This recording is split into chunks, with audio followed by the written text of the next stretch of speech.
हम पुलिस वालों के लिए हर एक केस शतरंज के खेल की तरह होता है। कोई भी एक गेम दूसरे गेम से नहीं मिलती।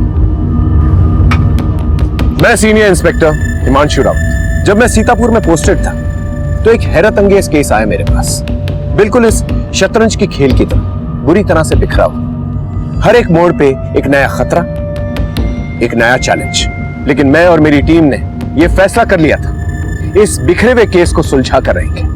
और एक और बात, जब इस केस से जुड़े क्रिमिनल्स के मोटिव्स जानेंगे ना, तो आप भी हैरान रह जाएंगे। ज्योति माता की, ज्योति माँ की, ज्योति माँ की, ज्योति माँ की। बेटा प्रणाम करो माँ को। प्रणाम माँ। बिजनेस फेल, घर में तनाव। जब तक अनुष्ठान नहीं करोगे तब तक यूं ही चक्कर काटते रहोगे। कारोबार में 10 लाख का नुकसान हो गया है। ज्योति माँ का बताया उपाय अपनाया?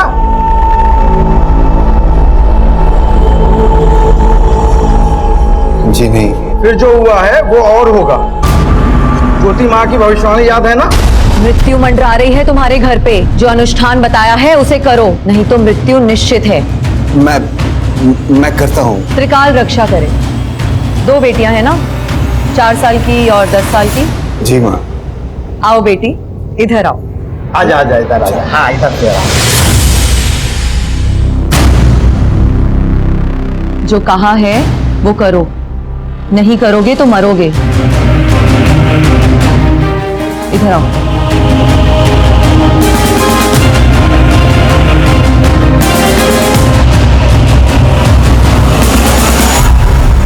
प्रणाम माँ। ज्योति माँ, उपाय तो सब किए लेकिन अभी तक कोई सफलता नहीं मिली माँ। अरे पागल हो गए हो? ज्योति माँ पर उंगली उठा रहे हो?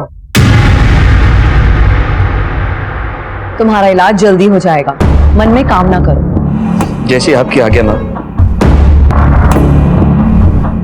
ज्योति माता की, ज्योति माँ की।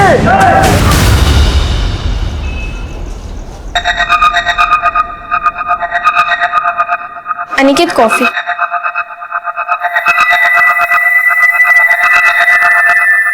अनिकेत, मैं कुछ दिनों के लिए अपने मायके चली जाऊं? नहीं, जब तक अनुष्ठान पूरा नहीं हो जाता तब तक तुम कहीं नहीं जा सकते।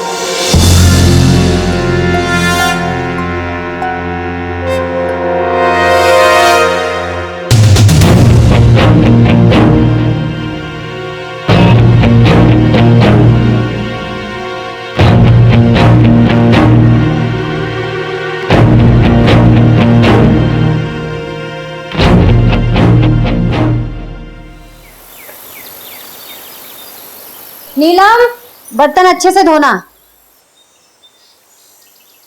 बिन्नी, बिन्नी, बिन्नी उठ जाओ। अरे स्कूल के लिए लेट हो रहा है बच्चा, जल्दी से उठ जाओ। अरे उठो, कितना सोती है लड़की। टीना कहाँ है? मुझे नहीं पता मम्मा। ठीक है, तुम जल्दी से रेडी हो जाओ, मैं देखती हूँ। टीना पता नहीं कहाँ चली गई सुबह सुबह। टीना, टीना, टीना।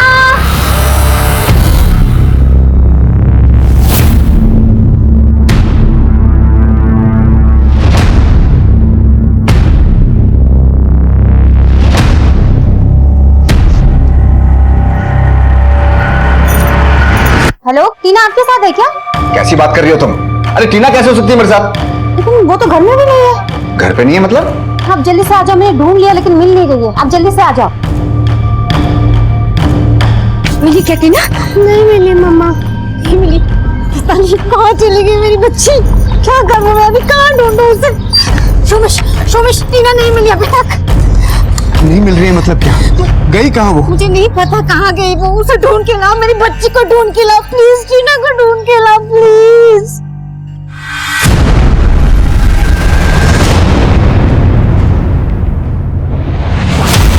बदे, उसे लेके जाओ। पर सर आपने तो खाया ही नहीं। नहीं, मेरा हो गया, लेके जाओ। Okay sir. सर, आखिरी बार बच्ची को कब देखा? रात में सुला के उनके कमरे से निकली थी मैं। सुबह जब बिन्नी को उठाने गई कमरे में तो टीना नहीं थी सर। कितने बजे? 8 बजे। आप लोग सोते वक्त फ्रंट डोर लॉक करके नहीं सोते?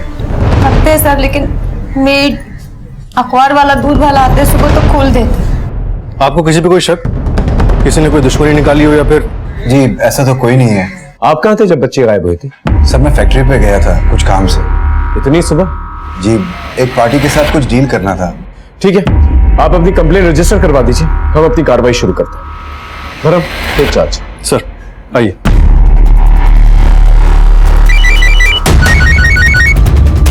हाँ जी, अच्छा था, लेकिन अगली बार कॉन्टिनेंटल ट्राई मत करना।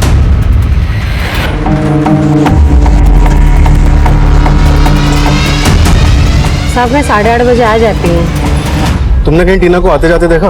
नहीं, तुम्हारे साहब और मालकिन अपनी बच्चियों के साथ कैसे रहते थे? वो तो बच्चियों से बहुत प्यार करते हैं साहब। हमने सभी नाकों और पीसीआर को अलर्ट कर दिया, कोई ना कोई खबर जरूर आएगी। बस आप अपने मोबाइल ऑन रखिए, अगर ये किडनैपिंग फिरौती के लिए की गई है तो कॉल जरूर आएगा। सर बच्ची को कोई घर से उठा ले गया और घर पे किसी को खबर तक नहीं लगी। हाँ, बड़े ताज्जुब की बात है, कोई जरूर कुछ छुपा रहा है।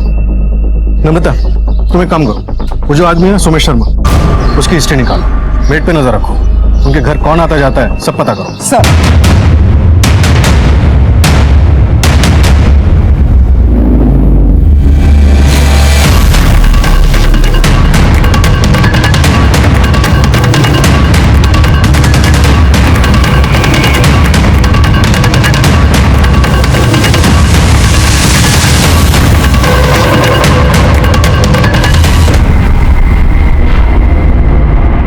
बॉडी को निकलवा।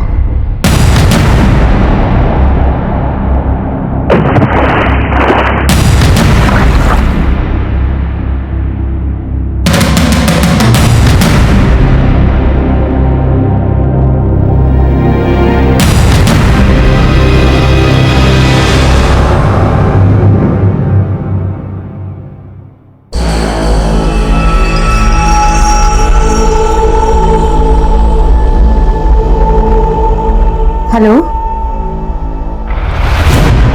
क्या टीना?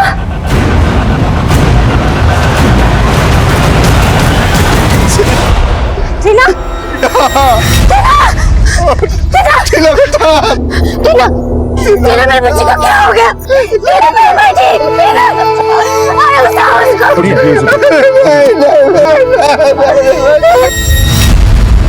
लड़की इस एरिया में अकेले तो नहीं आई होगी, बहुत सुनसान एरिया है, कोई ना कोई उसे लेकर आएगा। गर्दन पे स्ट्रैंगुलेशन मार्क्स है और मुंह के अंदर कपड़ा भी ठुसा हुआ है सर। इस पूरे एरिया को सर्च करवा, कोई ना कोई क्लू जरूर मिलेगा। सर जैसा आजकल हो रहा है, कहीं किसी ने इस लड़की के साथ कोई गलत काम करके तो यहाँ नहीं डाल दिया? अभी फिलहाल कह नहीं सकते। क्या हो गया हमारे बच्चे? हाथ मत लगा तुम मुझे, हाथ मत लगा। ये सुमेश के बारे में कुछ पता चला क्या? कपड़ों का व्यापारी है सर, नॉर्थ इंडिया में इसकी कपड़ों की सप्लाई थी। फिलहाल बिजनेस ठप है, काफी कर्जे में डूबा हुआ है। सुमेश जी, आपका घर इस जगह से 1-1.25 किलोमीटर दूर है, आप कभी इस एरिया में नहीं? नहीं साहब, हम लोग कभी इधर नहीं आए। सारी मुसीबत की जड़ यही है। उसको पता था मेरे बच्ची मरने वाली है, जादू टोने से मार दिया उसने। अब कलेजे में पड़ गई ठंडक तुम्हारी। क्यों जाके बोलो ज्योति माँ को, उसका भरोसा मैंने सच हो गया। अब किसको मारेगी वो, किसको खाएगी मुझे?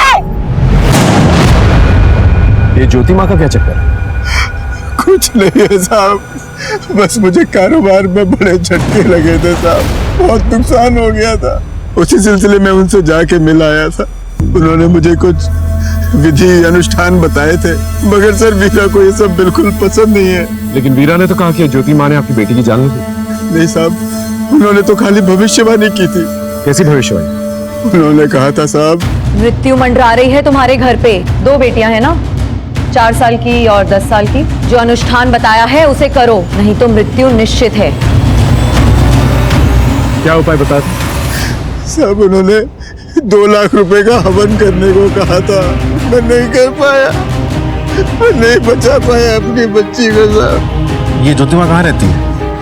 यही सदर बाजार में उनका आश्रम साहब।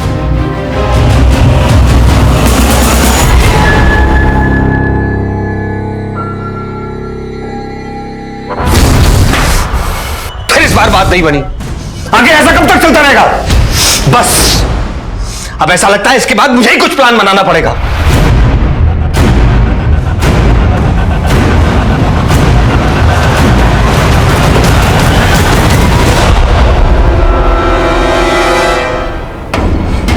नमस्कार ज्योति, आपसे एक केस के सिलसिले में बात करनी थी।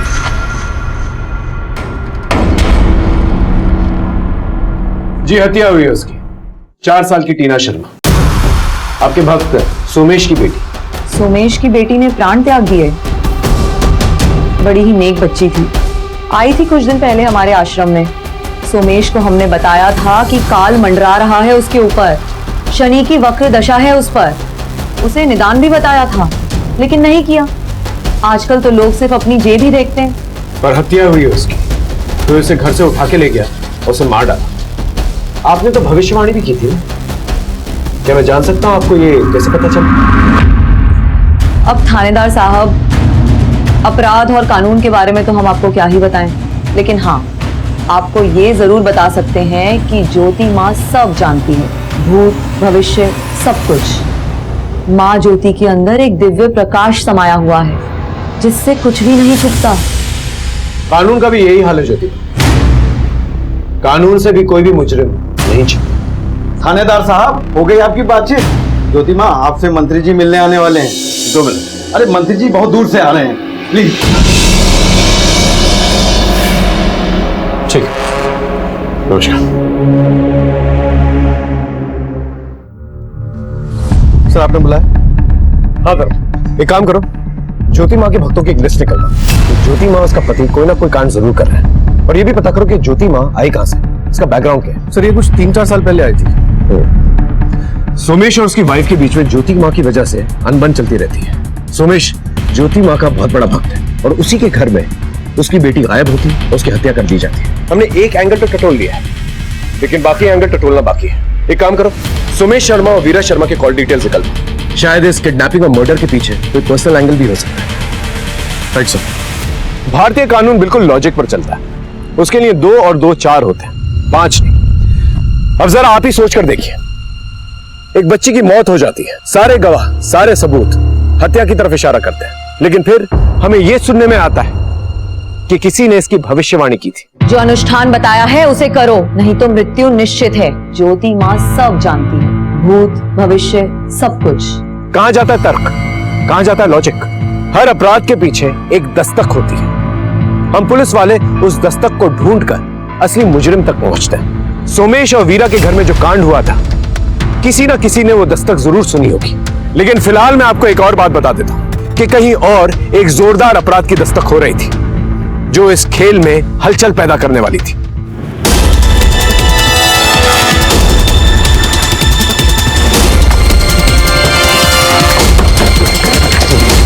गुड मॉर्निंग सर, आइए इस तरफ।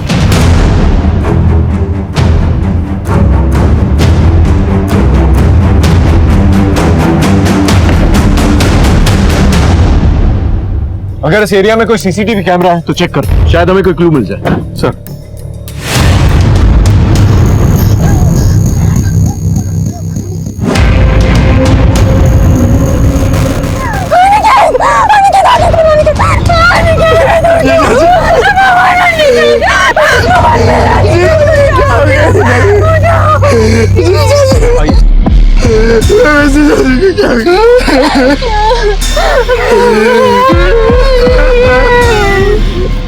ये अनिकेत की वाइफ जी सर। और आप? मैं इनका ब्रदर इन लॉ। यही आसपास रहता है? जी नहीं सर, जीजा जी नौरंग नगर रहते हैं और मैं शास्त्री नगर। दीदी का कॉल आया तो भागा चला आया। आखिरी बार कब बात हुई थी आपकी? कल रात को। वो बहुत परेशान थे, उन्होंने डिनर भी नहीं किया, किसी से फोन पर बात की और निकल गए। अरे सर हो जाएगा, मैं आपसे मिलकर बात करता हूँ ना बाकी की। अनिकेत, इतनी रात को कहाँ जा रहे हो? क्लाइंट से जरूरी काम है, मिलने जाना। अच्छा सुनो,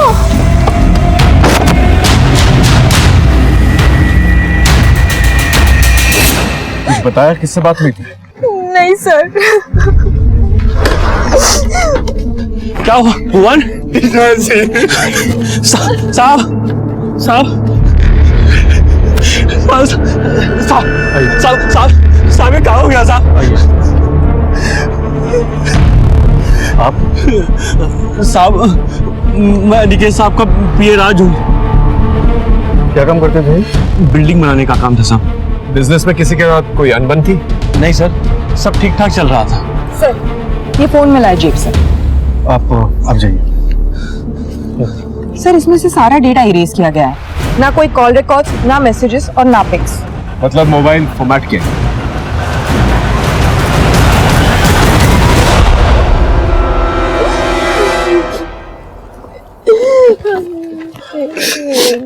आपके पति ज्योति माँ के भक्त हैं? हाँ सर, वो ज्योति माँ को बहुत मानते थे सर। उन्होंने मुझे कभी कुछ बताया नहीं, लेकिन सर वो कुछ दिनों से बहुत परेशान थे। Thank you. इस अनिकेत मिश्रा के सारे कॉल डिटेल्स चाहिए मुझे। ज्योति माँ और उसका आश्रम, कुछ तो बड़ा खेल चल रहा है शहर। पहले सुमेश की बेटी टीना और अब ये महज इत्तेफाक तो नहीं हो सकता, कोई ना कोई कनेक्शन जरूर। सर जैसे आपने कहा था, हमने मर्डर स्पॉट के पास के सारे सीसीटीवी फुटेज निकाले। उसमें हमें ये मिला है जो उस रात मर्डर वाले स्पॉट के पास वाली जगह से जा रहा था। सर ज्योति माँ का पति फूलचंद, इसके सर की पगड़ी, और वो भी ऐसे ही लंगड़ा के चलता है। आप लोगों में से कोई जानता है इसे? नहीं सर। नहीं सर। कोई अंदाजा आपके पति इससे क्यों मिल रहे थे? पता नहीं सर, घर में तो सब कुछ ठीक था।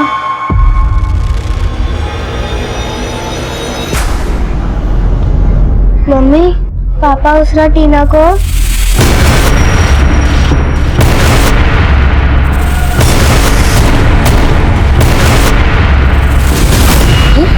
पता नहीं क्या किया, फिर थोड़ी देर बाद टीना को वापस कमरे में छोड़ दिया।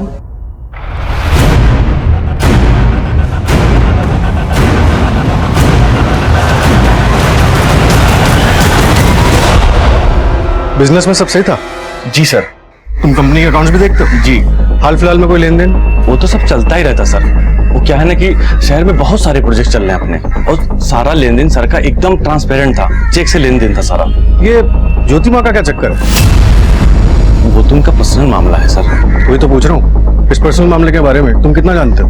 नहीं सर, हाँ बस 2 ट्रांजेक्शन मुझे बहुत अजीब लगे।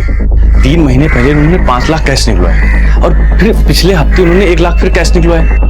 सर घर के खर्चे के लिए मेरा खुद का अकाउंट है।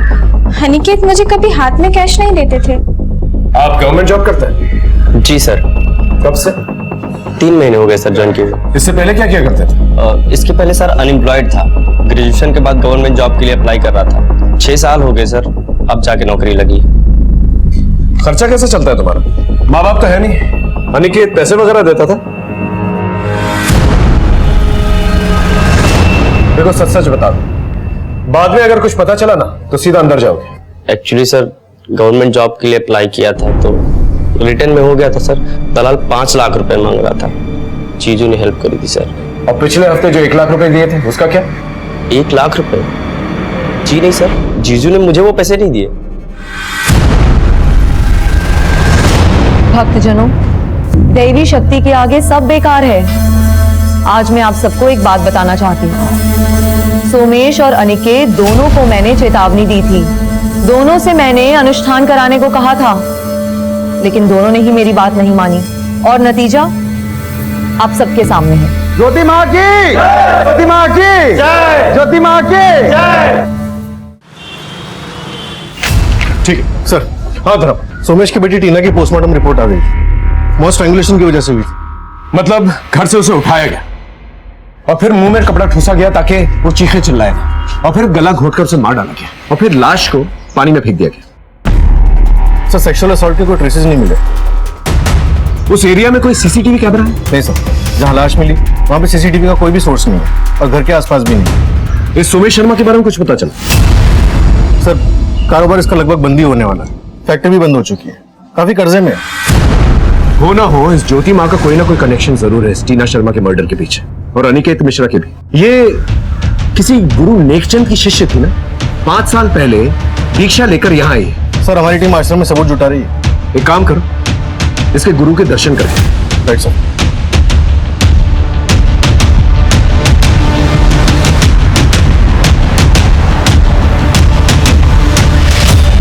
दीक्षा? कैसी दीक्षा? फर्जी हैं दोनों। वो औरत अंगूठा छाप है, फूलचंद बनारस का गुंडा था, कोई कांड करके भागे हैं दोनों। कैसा कांड? अब ये तो पता नहीं, परंतु सीतापुर में जो चल रहा है वो सब नौटंकी है। चोला धारण कर रखा है दोनों, पता नहीं वो फूलचंद उसका पति है भी या नहीं। Good afternoon sir. Good afternoon. Sir Somesh और उसकी बीवी वीरा के कॉल रिकॉर्ड आ गया। सर ये नंबर ज्योतिमा के आश्रम का है और इस नंबर पर कई बार कांटेक्ट हुआ है। यानी ये आदमी कंटिन्यूसली टच में था ज्योतिमा के, और जब लड़की गायब हुई ये आश्रम के आसपास ही था। नम्रता, ये ज्योतिमा ने सोमेश को कुछ नुस्खा बताया और ये भी धमकाया था अगर उस नुस्खे पे अमल नहीं किया गया तो किसी की मौत हो सकती है। आखिर ये नुस्खा था क्या? सर मुझे आपको कुछ बोलना है। बोली।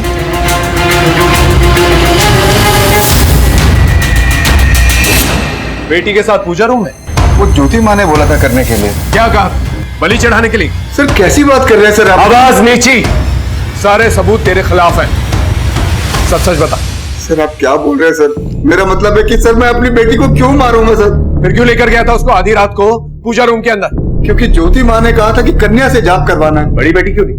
क्योंकि उन्होंने कहा था कि कन्या की उम्र 7 साल से कम होनी चाहिए। तू ही अपनी बेटी को घर से बाहर लेकर गया था, उसे मारकर फिर पानी में फेंक दिया। बोल, सही बोल रहा हूं?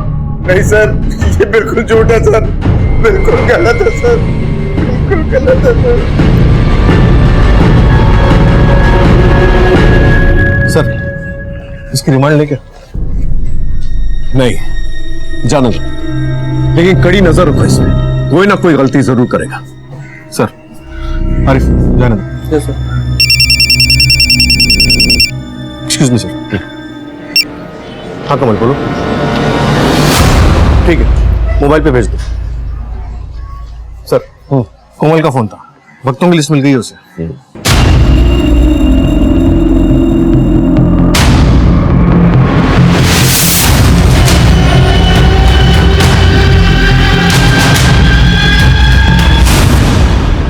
सर आश्रम के भक्तों की जो लिस्ट मिली थी उससे कुछ नहीं निकला।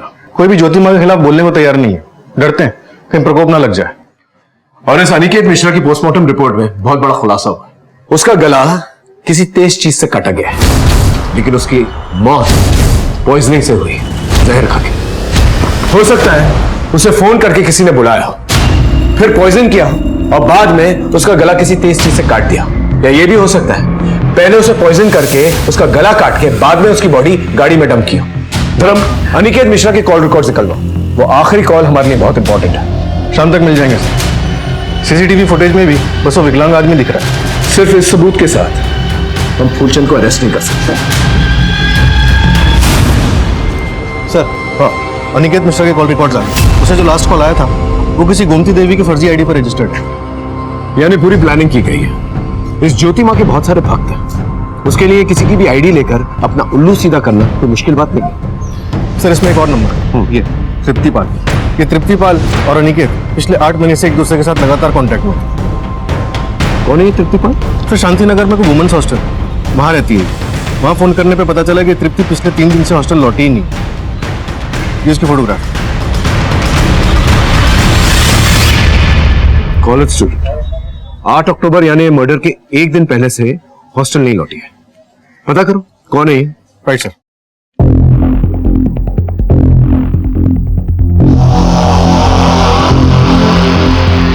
ये तो दिया है सर। अरे इसका नाम तृप्तिपाल है, पर धंधे की लाइन में इसे दिया बुलाते हैं। धंधा? ये कॉल घर है सर, बड़े लोगों में इसका आना जाना है। 3 दिन से गायब है, जरा पता कर। तृप्तिपाल या दिया नाम सुना है आप? नहीं सर। बेटा ये रहे तुम्हारे लिए चॉकलेट, अंदर जाके खेला। मैम कॉल गर्ल है, आपके पति से 6-8 महीने से लगातार बातचीत हो रही है। आपको इसके बारे में नहीं पता? नहीं सर, बिल्कुल नहीं। इतने सारे कॉल्स आते हैं, शायद वो 1 लाख रुपए भी आपके पति ने इसी को दिए थे। देखिए सर, मुझे जो पता था मैं बता चुकी हूँ। अनिकेत ज्योति माँ के पीछे काफी पैसा बर्बाद कर चुके थे। ज्योति माँ उपाय तो सब की, लेकिन अभी तक कोई सफलता नहीं मिली। सर वो ज्योति माँ के प्रकोप से बहुत डरते थे। बीमारी, कारोबार में नुकसान, यहाँ तक कि मौत तक का भी बोला था उनको। इस श्रद्धा के पीछे कोई तो वजह होगी। हाँ, अनिकेत को बेटा चाहिए था। काफी पैसा लुटा चुके थे वो। कुछ दिनों से निराश भी रहने लगे थे और अब अचानक से उनके साथ। ये सब तो ज्योति माँ की तरफ इशारा कर रहा है, जैसे कि सोमेश शर्मा के यहाँ हुआ था। पहले धमकी मिली, फिर मौत हुई, और यहाँ भी वही खेल। मुझे तो कुछ और ही लगता है। क्या सर?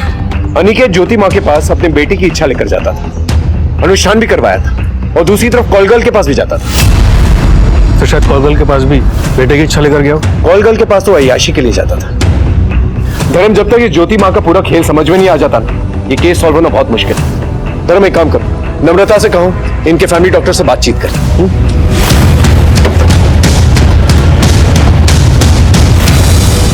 टीना को किसी और ने नहीं, तुमने मारा है।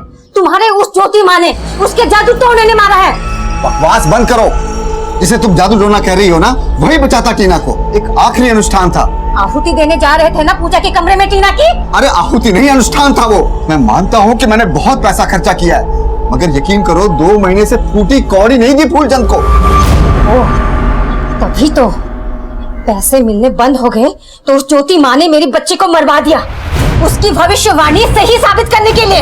अरे दिमाग खराब हो गया तुम्हारा।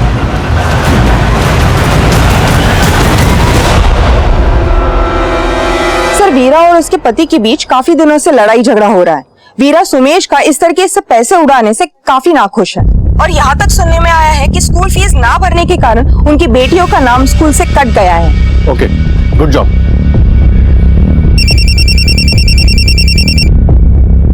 हाँ मनु बोल। चिड़िया अपने घोंसले में लौट आई है सरकार। ओके।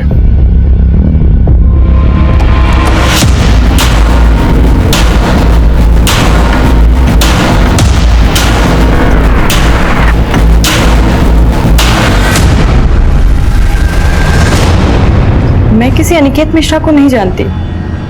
पिछले 8 महीनों में 270 बार तुम लोग के फोन कॉल्स एक्सचेंज हो चुके हैं। बताओ। हाँ, दोस्त था मेरा, मिलते थे कभी कभी। तुम्हारे उस दोस्त का मर्डर हो चुका है, अब सच सच बताओ।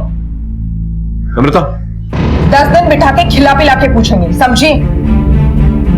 वो अनिकेत ने पैसे दिए थे मुझे। कितने? 1 लाख रुपए। क्यों? वो वीडियो बनाने के लिए। वीडियो? कैसा वीडियो? किसका वीडियो? वो मुझे नहीं पता, बस मुझे कहा गया था पटाखे ले आओ। अब कहाँ है वो वीडियो? मोबाइल के साथ वो वीडियो भी ले गया अनिकेत। ये अनिकेत कहाँ मिला था तुम्हें? वो किसी ने मिलाया था मुझे। किसने? वो बाबा आदमी है, ऊपर तक पहुंच है उसके। नुकसान पहुंचा सकता है वो मुझे।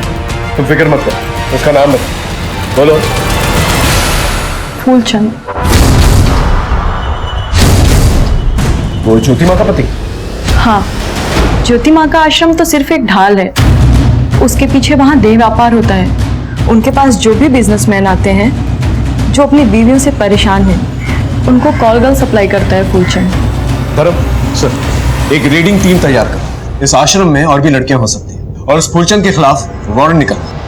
इस आश्रम से 2 हत्याएं जुड़ी हैं। ज्योति माँ की, ज्योति माँ की, ज्योति माँ की, ज्योति माँ की। फूलचंद, चलो थाने चलो। क्या हुआ था? नम्रता, अंदर ही तलाशी। बात क्या है बताइए ना। वारंट है हमारे पास। सर, हाँ नम्रता, बेसमेंट में ये लड़कियां मिली।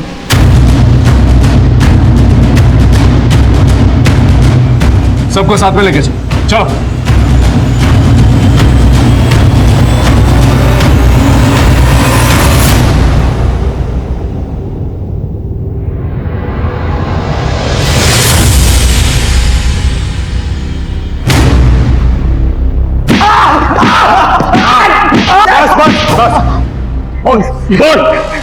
देखिए सर, धंधा था, बड़े बड़े व्यापारियों को सप्लाई जाती थी। इन्हें तनाव मुक्त कराइए।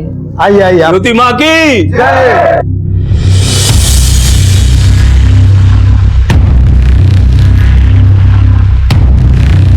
नहीं सर, मर्डर नहीं किया। हमने आज तक किसी को हाथ भी नहीं लगाया। अनिकेत मिश्रा की मर्डर की रात को उसके घर के आसपास क्या कर रहा था मैं उसके घर कभी नहीं गया सर, वही मिलने आता था। फिर हम लोगों की दोस्ती हो गई। फिर मैंने पूछा शौक है क्या, तो बोला चलेगा। मैंने तृप्ति को भेज दिया, बात जम गई, मगर मैं घर कभी नहीं गया सर। नहीं गया तो नहीं गया। अच्छा तो फिर ये कौन है? मैं ये नहीं हूं, मैं तो उस दिन वहां था ही नहीं। उस दिन तो जगराता था, आप चाहो तो चेक कर लो। लोकल केबल ऑपरेटर ने टेलीकास्ट भी किया था। ये सोमेश शर्मा का और तेरा क्या चक्कर है? वो कंगाल आदमी, मेरा मतलब सर उसका तो धंधा खत्म हो गया।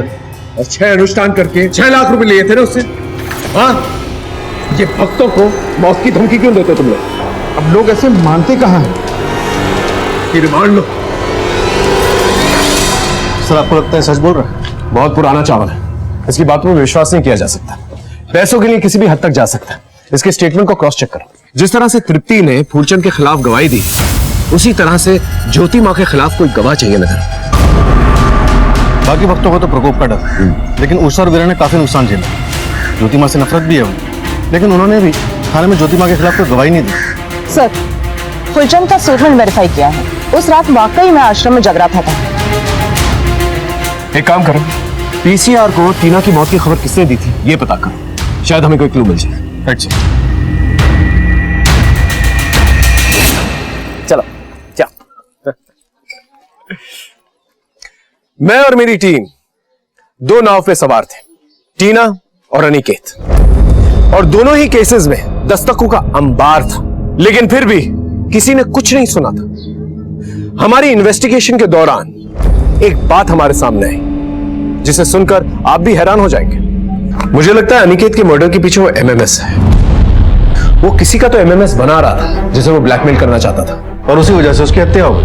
वो वीडियो उसके फोन में था जो मर्डरर ने उसे मारकर मिटा दिया। मिटाने वाले ने मोबाइल में से सारा डेटा इरेज कर दिया सर, ताकि सबूत ही ना बचे। सोचने वाली बात यह है कि वो किसका एमएमएस बना रहा था, और दूसरी तरफ सोमेश और वीरा के बीच में तनाव चल रहा था, और दोनों ही केसेस में ज्योति मां कॉमन है। धर्म, ये पजल सॉल्व होने की कगार पे है।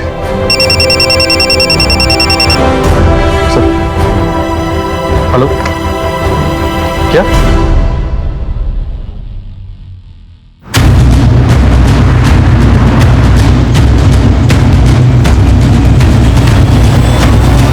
नमस्कार। सुबह से ही गए हुए हैं। आपका ये घर बिक रहा है? नहीं तो सोमेश ने किसी प्रॉपर्टी डीलर से बात की, 10 लाख एडवांस भी लिए। कल नहीं आई अब तक।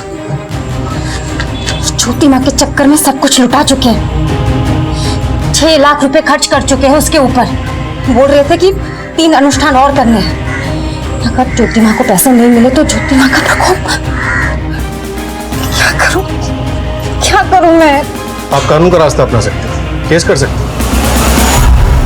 जो उपाय हमने आपको बताए हैं उन पर अमल कीजिएगा। अमल बाद में कीजिएगा, फिलहाल थाने चलिए। अब क्या बात हो गई? जालसाजी का इल्जाम है आप पर, भोले भाले भक्तों को लूटने का और बरगलाने का। सोमेश शर्मा की बीवी वीरा ने आपके खिलाफ एफआईआर दर्ज कराया। चलिए थाने लेके चलो। नहीं, आप ऐसे कैसे लगा सकते हो? आप हमारी माता को ऐसे नहीं लगा सकते। शांत हो जाइए आप सब। चलिए।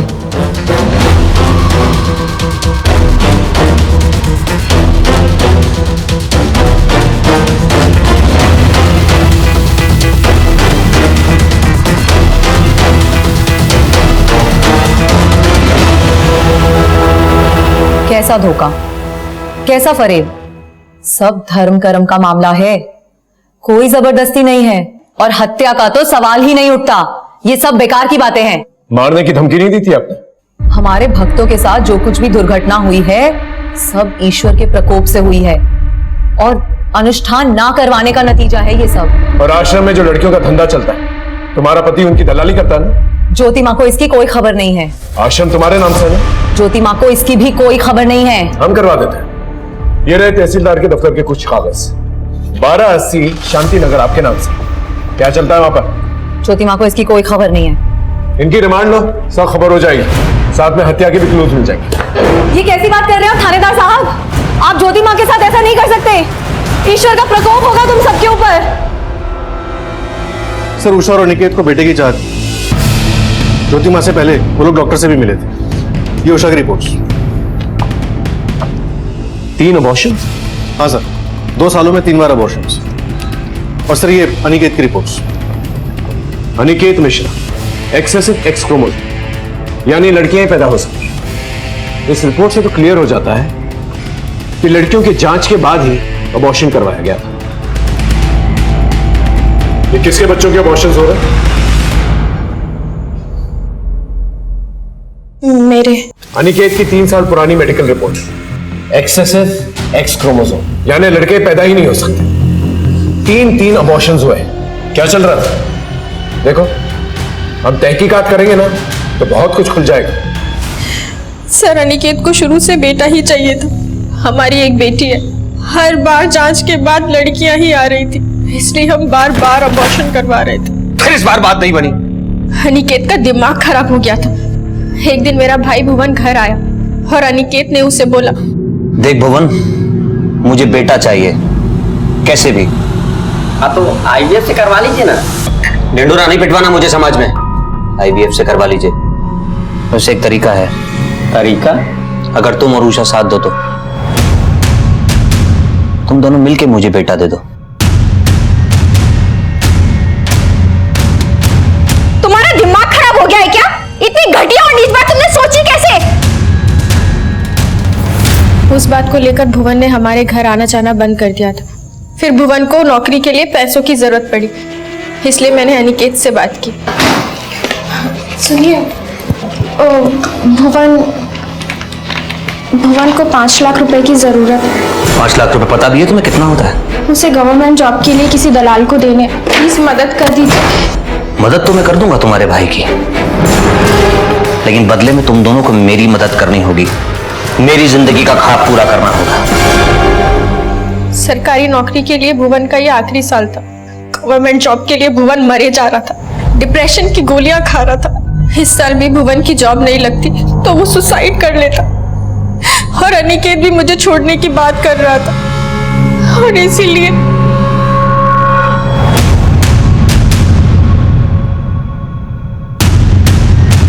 इतना सब होने के बाद भी जांच में हर बार लड़कियां ही आ रही थी, इसलिए बार बार अबॉर्शन करवा रहे थे।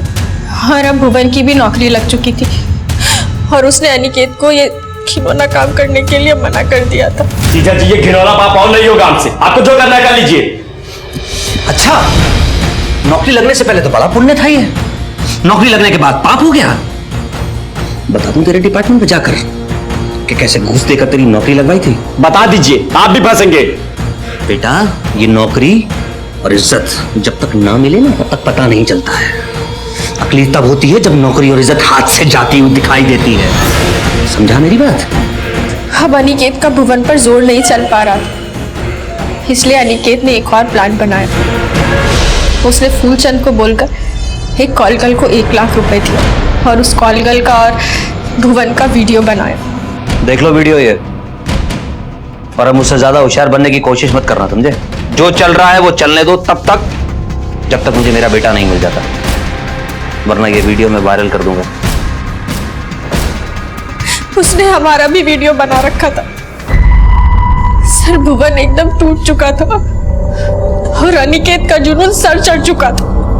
वो बेटे की चाह में वैशी दरिंदा बन चुका था, लेकिन हम लोगों ने भी सोच लिया था अब हम ये घिनौना काम और आगे नहीं होने देंगे, इसलिए हमने एक दिन उसकी शराब में जहर मिला दी।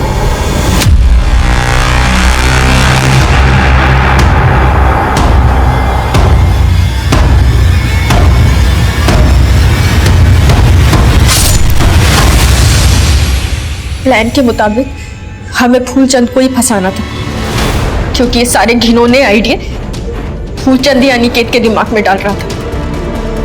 इसलिए एक खाली शराब की बोतल और 2 गिलास भी हमने ही गाड़ी में रखे। इसीलिए भुवन जानबूझकर लंगड़ाते हुए सीसीटीवी कैमरे पर दिखाई दिया ताकि सारा शक फूलचंद पर जाए। बहुत ही भयानक और घिनौनी दास्तां थी। उस डॉक्टर पे भी केस किया गया जिसने प्री नेटल सेक्स डिटर्मिनेशन का इलीगल काम किया था। एक केस सॉल्व हो चुका था, लेकिन अब भी दूसरा केस बाकी था। जब आपको कोई काम करना होता है तो आपके सर पे एक जुनून सा सवार हो जाता है। मेरे दिमाग में भी वही चल रहा था, और फिर एक दस्तक पकड़ में आई।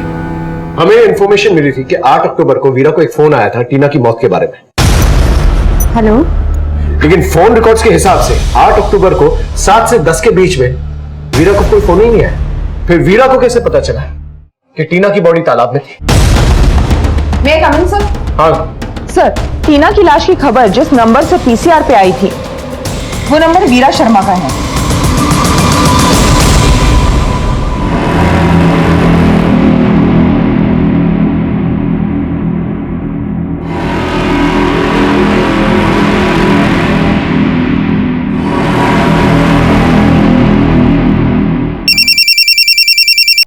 हेलो सर, अभी भी वीरा अपनी बड़ी बेटी बिन्नी के साथ टीना के मर्डर वाले स्पॉट की तरफ जा रही है।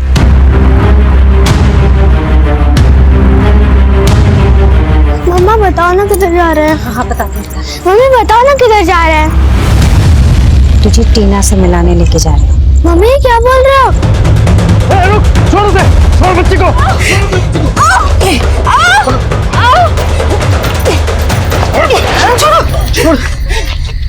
छोड़ो मुझे, छोड़ो, छोड़ो मुझे। बेटा, ठीक तो? हाँ?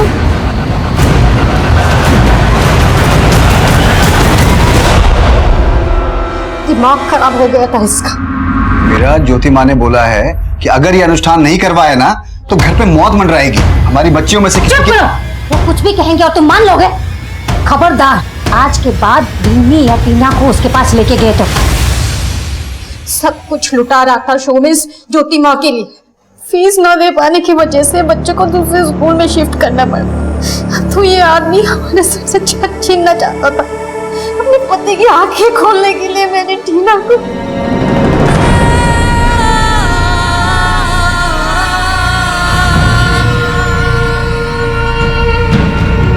इतनी बड़ी चोट दी, फिर भी वो नहीं सुधरे। इसलिए सोचा बिन्नी को मार के मैं अपने जीवन का भी अंत कर लूंगी। सोमेश की सोच का तो अंत नहीं हो सका, लेकिन तुम्हारे हाथों किसी निर्दोष की जान जरूर चली। किसी और को सबक सिखाने के चक्कर में तुम इतनी बड़ी गलती कर बैठी। अब प्रायश्चित जेल में करना।